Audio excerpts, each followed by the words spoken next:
Hey there, doing this quick forecast for the week. You see I'm a little bundled up.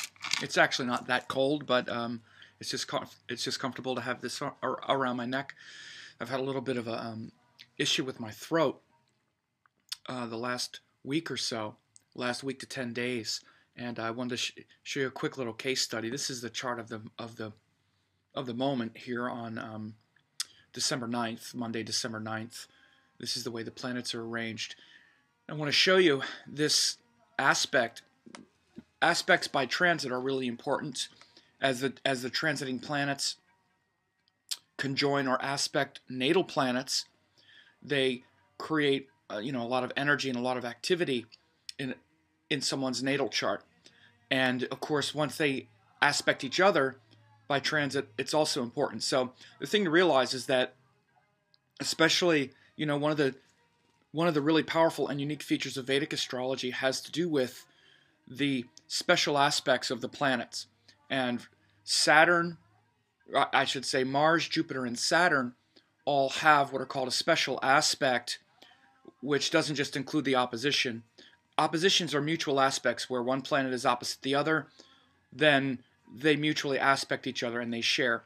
But sometimes planets don't mutually aspect, but they give a one-way aspect. For instance, Mars aspects 4 houses in front of himself and 8 houses in front of himself. So, like for instance, in the sky right now, Mars is aspecting, see, because Mars is 6 degrees of Virgo, 648 of Virgo, Mars is also aspecting 6 degrees of Sagittarius and 6 degrees of Aries. So if you have any planets there, either 6 degrees Virgo, 6 degrees Sagittarius, of course, also 6 degrees Pisces because it's opposite, or 6 degrees Aries, they're going to get an aspect from Mars. Saturn aspects 3 houses in front and 10 houses in front. So for Saturn right now, he's also aspecting, or he's at 24 degrees of Libra. So if you have any planets at 24 degrees Sagittarius, 24 degrees Aries, of course, which is opposite, or 24 degrees Cancer, they're going to be getting a Saturn aspect.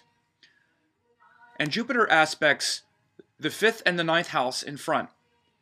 So if you have any planets at 24 degrees Gemini, 24 degrees Libra, 24 degrees Sagittarius, or 24 degrees Aquarius, they're going to be getting a Jupiter aspect.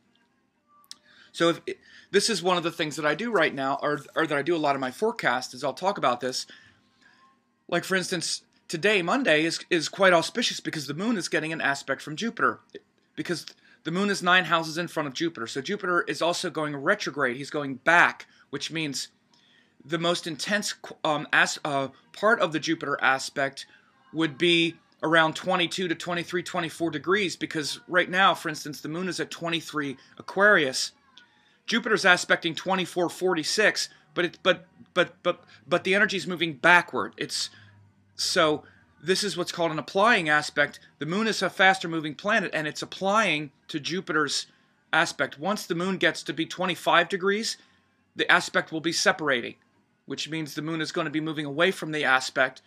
So you can see as I record this at about 8 a.m.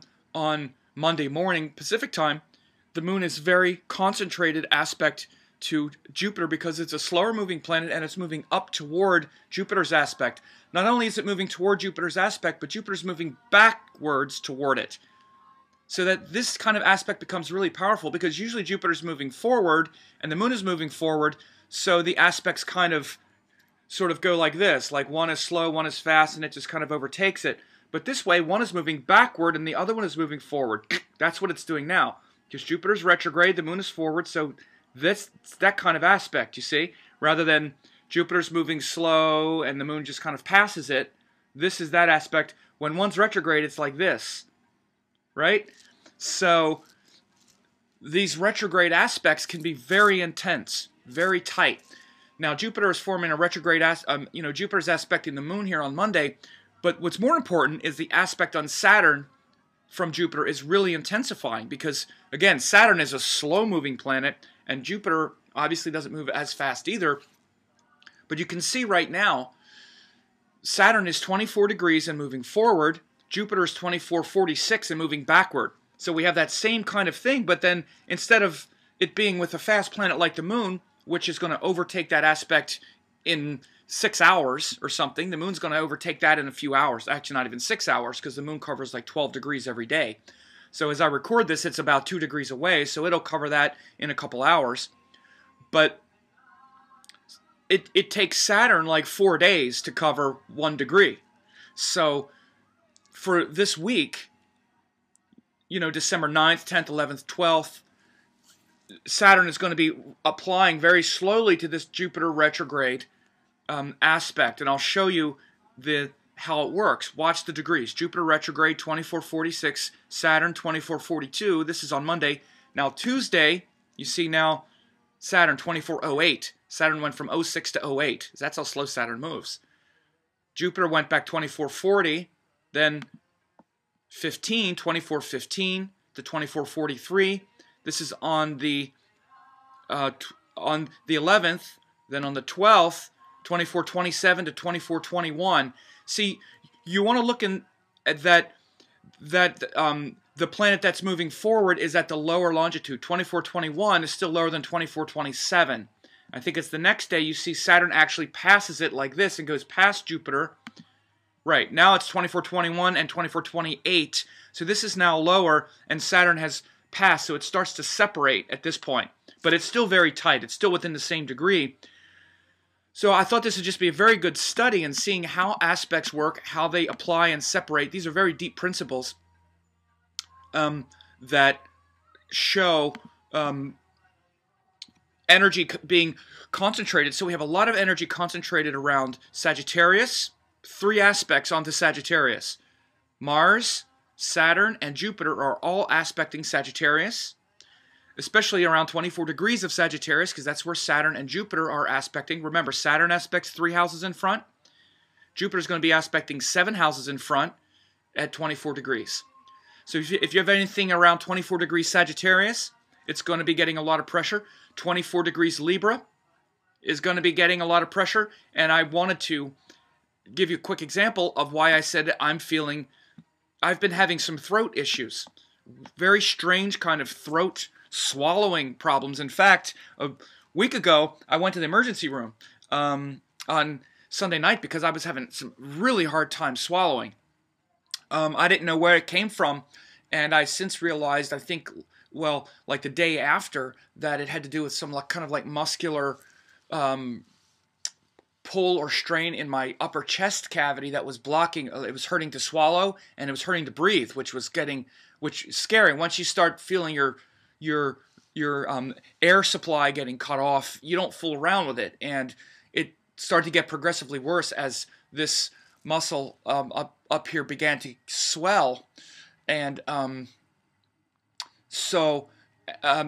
yeah, it was quite urgent. Now you can see in my chart, if we go back, you can see this 25 degrees. This is where I have my moon. You say, well, why the moon? What does the moon have to do with that? See, Saturn 24, Jupiter 24, and retrograde on that aspect. And Saturn, again, is moving right up to the degree of the moon. Like I just told you about this aspect with the moon and Jupiter, Saturn in the sky right now is doing that to my moon. So my moon is at 25. You see, my moon is 25, and as you saw, Saturn was 24 or 27. So Saturn is like right on my moon right now, which is enough. But then there's retrograde Jupiter going back on it as well. So I felt all this energy concentrating. Why the throat? Well, again, everything about how Vedic astrology works has to do with rulerships. Again, first thing people do is they look at the sign, and then they look at the house, if they're even looking that way. 5th house, well, what does 5th house have to do with your throat? 5th house is your heart, your lungs. Libra is 7th house, which is partners and blah, blah. Because the moon rules the 2nd house for Gemini. This is Gemini ascendant, moon rules 2nd house. So it's this part of the body. Throat is also included in 2nd house. 2nd and 3rd house is where the throat is where the 2nd house turns into the 3rd house. There's crossover points when you get into body parts. And the 2nd house is mainly the mouth, and the mouth and the throat. It has to do with speech, communication, values. Just like you can see someone's values based on their speech, based on their food, based on things that go into their mouth and come out of their mouth. That's kind of an aggregate of their values and what they value, right? We all know this. As our values improve, our food habits improve, our speech improves. This is also tied to things like self-respect, and self-respect is tied to how well we can hear our own voice and how well our voice is being reflected back to us. These are all second house issues. Values, we inherit these from our family, and they come from our childhood and our family and our upbringing. These are all second house themes.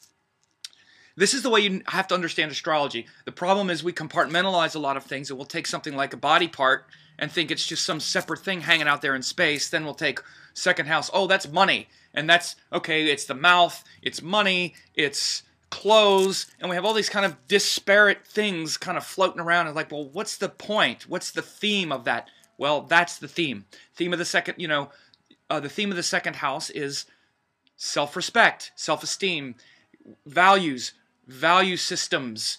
It's called Arta, which has to do with wealth and value.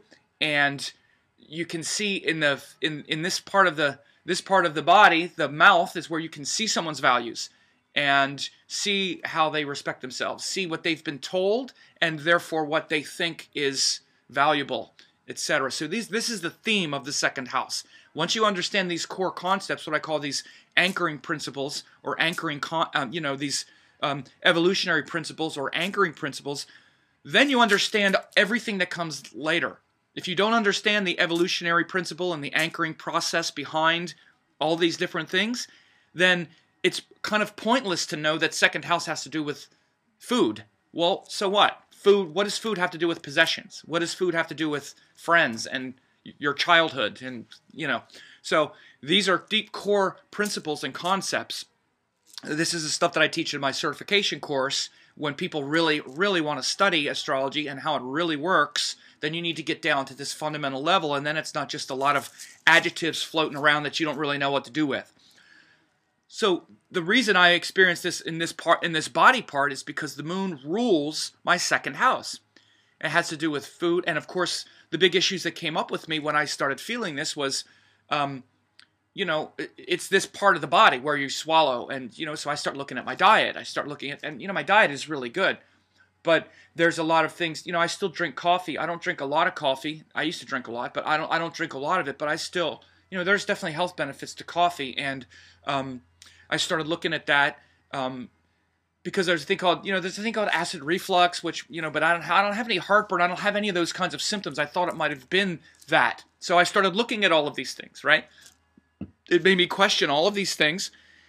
And then I finally realized that it was kind of a muscle strain because what happened eventually is I realized that I was doing some vigorous yoga and some pranayama, mainly Kapalabhati, which is very vigorous in this part of the chest, and I think I just swelled something up inside, inflamed it. And so it's taken a week or so to work out, and it's just about finished. It's pretty much finished now, and it's finishing right as these aspects are finishing. Right as Saturn is approaching my moon, like it's pretty much gone now. Saturn is 24, Jupiter is 24 retrograde back, but you see all that pressure on this point in my chart, on this point of 25 degrees. The Saturn aspect from here, the Jupiter aspect, we're converging around my second lord. They're converging around my second lord, and it's making me evaluate my speech. Actually what it did is it inhibited my communication, even with like my list and whatnot. I haven't been putting out as much stuff. And again, this is all second house. One of the reasons I put out a lot of stuff and I communicate a lot is because I have the second lord in the fifth. Fifth house is creativity and what we love. I love to communicate. I love to put this stuff out because my second lord, the moon, is in the fifth.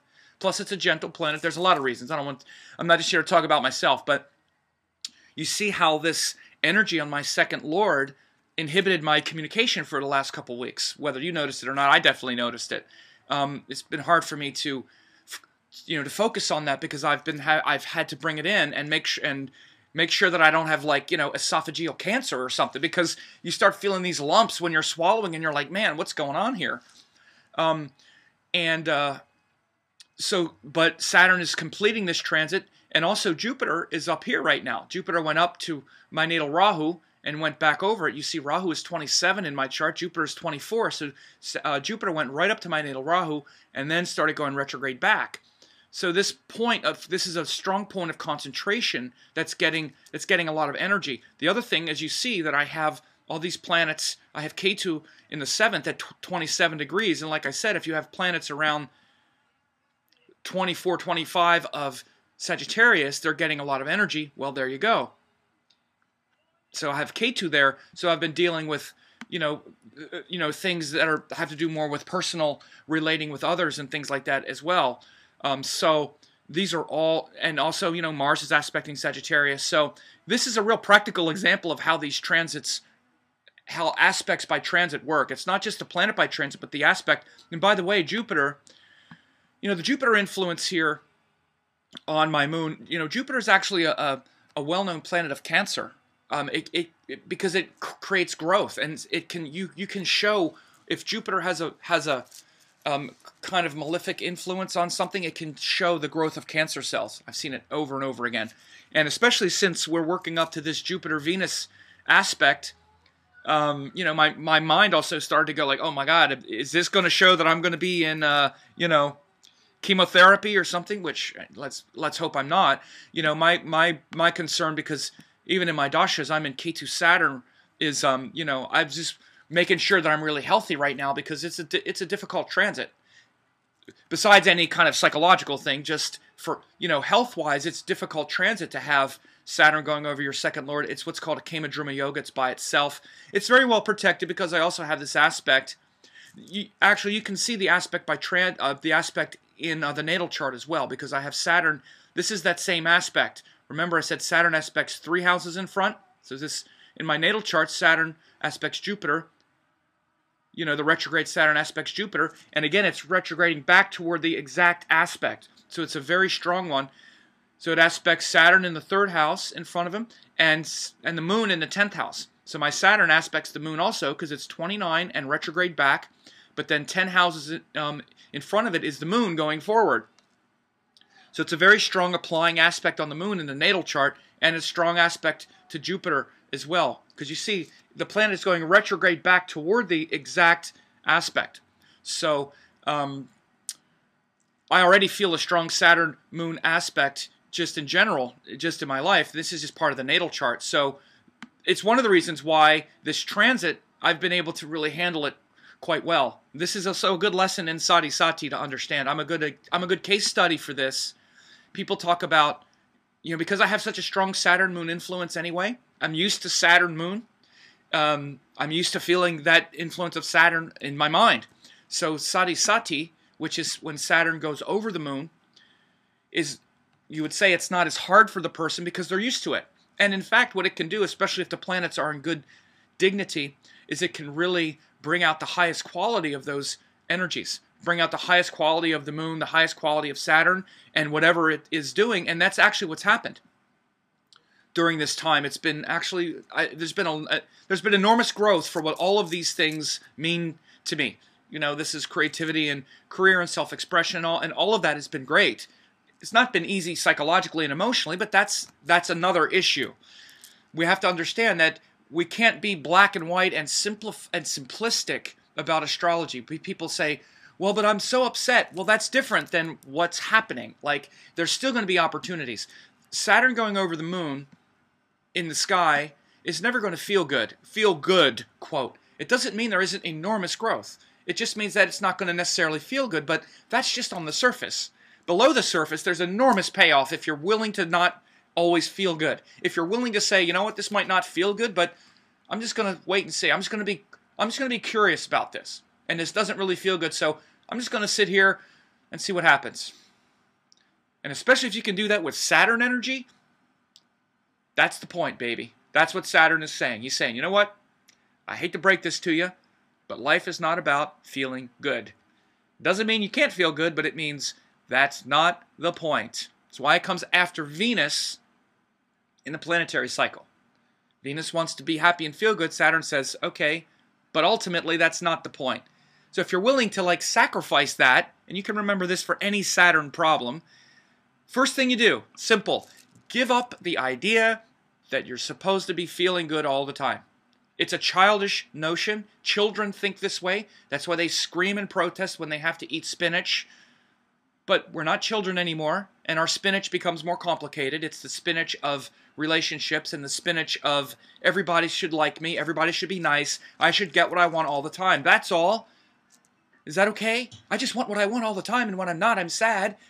It's still incredibly childish. If we give up that notion, it's just really not that bad. Then, once you say, okay, I'm just going to see what happens, then you're tapped into the power of Saturn, which is to just show you silence, stillness, and peace. And only Saturn shows it. That's the domain of Saturn. That says, come what may be, I'm still alive and it's okay. And by the way, all of this recent stuff with me really brought a whole new level of spirituality and sadhana and connection to my guru and all that. It actually really did, because I was like, I mean, I was a little bit freaked out for a few days because I had to, try not being able to breathe well and in constant pain in your throat, and it all of a sudden you get serious real quick, and that's Saturn. It's like, okay, what are you doing? So it really brought a very deep level of devotion and connection to the guru, and really got me back on my practices again. This is totally what you would expect with Saturn going over the moon. Moon 25, Saturn 24. He's saying, it's just the way he's doing it, to recap, is he's affecting this body part. He's affecting this and saying, now isn't the time to communicate to your list about astrology. Now is the time to check in and reconnect with what's the most valuable. What's the most valuable? Where's your deepest value? And so this is why last week to 10 days, 2 weeks or so, it's been I've been dealing with that a little bit. So anyway, I thought this would be an interesting case study for the planets in the sky right now, to let you know about the important aspects in the sky, and especially if you have planets in Libra. I'm sorry, definitely around 24, 25 Libra, 24, 25 of Sagittarius. There's a lot of energy right now there, so you might be experiencing quite a bit of potential stress, and it's whatever those things rule for you. It's whatever those planets rule in your chart, what they rule first, as karakas, as indicators, and as house lords. The other thing that just to tell you, the moon is related to our family. It's related literally to the family.